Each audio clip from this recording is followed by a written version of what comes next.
Hello friends, welcome back to my channel. First of all sorry, बहुत late हो गया video आने में।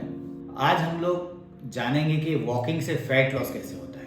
फैट लॉस बहुत ज़रूरी है और वेट लॉस और फैट लॉस में काफ़ी ज़्यादा डिफरेंस है। ये आप लोगों को अब तक मेरी वीडियोस देख के पता चल ही गया होगा। फैट लॉस करोगे तो ही बॉडी टोन्ड अप दिखेगी और मसल्स ज़्यादा दिखेंगे और बॉडी अच्छी दिखेगी। और अल्टीमेटली गोल मेरे हिसाब से सब लोगों का यही होता है कि अच्छा दिखना है, बॉडी टोन्ड अप दिखे, थोड़ी टाइट दिखे, चर्बी कम दिखे, फैट कम दिखे। तो आज हम साइंटिफिक तरीके से जानेंगे कि फैट लॉस वॉकिंग से कैसे होता है। देखिए, फैट लॉस के जो बेसिक नियम है वो आपको पहले याद कर लेते हैं कि कैलोरी रेस्ट्रिक्टेड डाइट होना चाहिए, हाई प्रोटीन डाइट और स्ट्रेंथ ट्रेनिंग। ठीक है, ये तीन चीजें याद रखेंगे। ठीक, तो देखिए, फैट लॉस के लिए ज़्यादा से ज़्यादा बॉडी के मसल्स यूज़ होना ज़रूरी है। जितनी कंपाउंड वे में मसल्स यूज़ होंगे, मैक्सिमम मसल्स यूज़ होंगे, लार्ज मसल्स यूज़ होंगे तो फैट लॉस अच्छा होगा। तो वॉकिंग से भी होता है। हम वॉकिंग करते हैं तो बॉडी पूरी काम करती है, हाथ काम करते हैं, कोर मसल्स काम करते हैं, लेग्स काम करते हैं, तो पूरी बॉडी काम कर रही है। तो फैट लॉस वॉकिंग से होने वाला है, यानी फैट लॉस में वॉकिंग मदद करने वाला है। दूसरा, ईपॉक यानी excess post exercise oxygen consumption. तो वॉकिंग करने से जब हम लोग रेस्ट में होते हैं तब भी हमारा fat burning process, caloric expenditure process चालू रहता है। वो ईपॉक की वजह से होता है, यानी ऑक्सीजन ज़्यादा यूटिलाइज होता है मसल्स और टिश्यूज में और फैट लॉस में हमें फायदा मिलता है।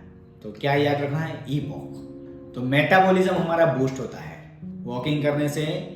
ईपॉक के फंडे की वजह से क्या होगा? ऑक्सीजन ज़्यादा कंजम्पशन होगा तो मेटाबॉलिज्म बूस्ट होगा और बॉडी रेस्ट में होगी तब भी फैट बर्न करते रहेंगे। अब जो बॉडी में एक्सेस स्टोर्ड फैट है उसको ब्रेक डाउन करके फैटी एसिड में कन्वर्ट करना जरूरी है।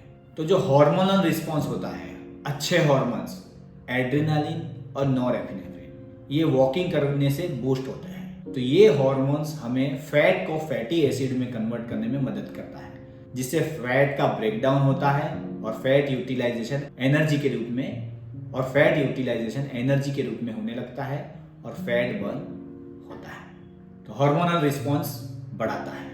Fat oxidation. अब ये फैट ऑक्सीडेशन क्या है?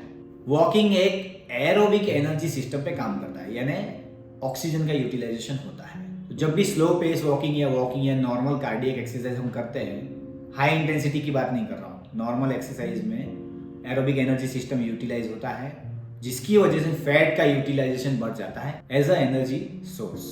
तो ये नॉर्मल पेस वॉकिंग एक्टिविटी जो है वो एरोबिक एनर्जी सिस्टम की वजह से फैट ऑक्सीडेशन बढ़ाता है, क्योंकि फैट यूटिलाइजेशन पे ये सिस्टम काम करता है। तो ये फैट ऑक्सीडेशन बढ़ाना जरूरी है, जो किससे आएगा? वॉकिंग से आएगा। अब वॉकिंग से हमारी भूख यानी एपेटाइट भी कंट्रोल होता है। लेप्टिन और ग्रेलिन, ये दो हार्मोन है जो हमारी भूख को रेगुलेट करने में मदद करता है। कई बार हम लोग सब कुछ अच्छा करते हैं लेकिन ये हार्मोन्स अच्छी तरह से काम नहीं कर पाते हैं, तो हमारा फैट यूटिलाइजेशन अच्छा नहीं होता है।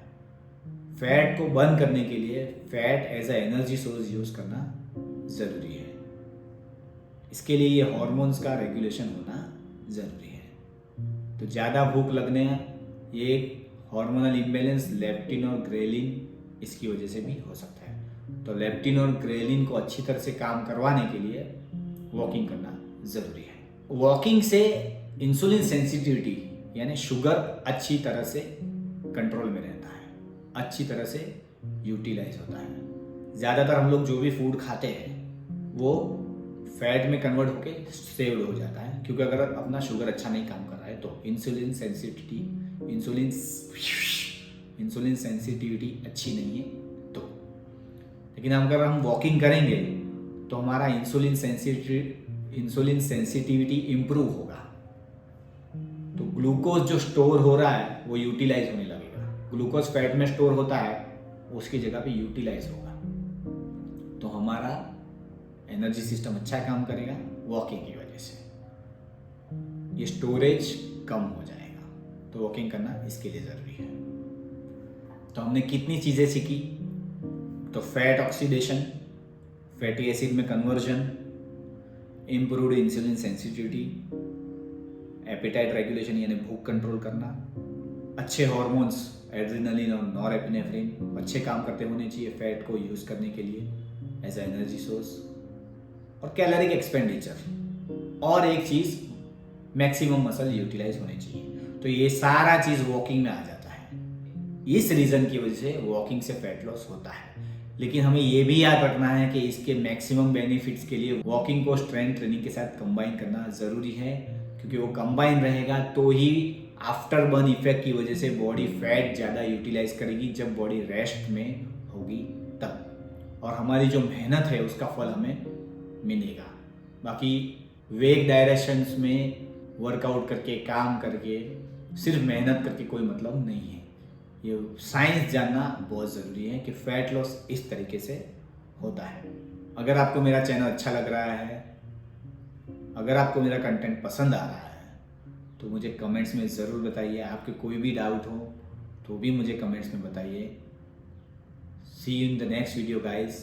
तब तक के लिए लाइक करें, सब्सक्राइब करें, अपने फ्रेंड्स के साथ शेयर करें जो ये सच जानना चाहता है कि वॉकिंग कैसे फैट लॉस में मदद करता है।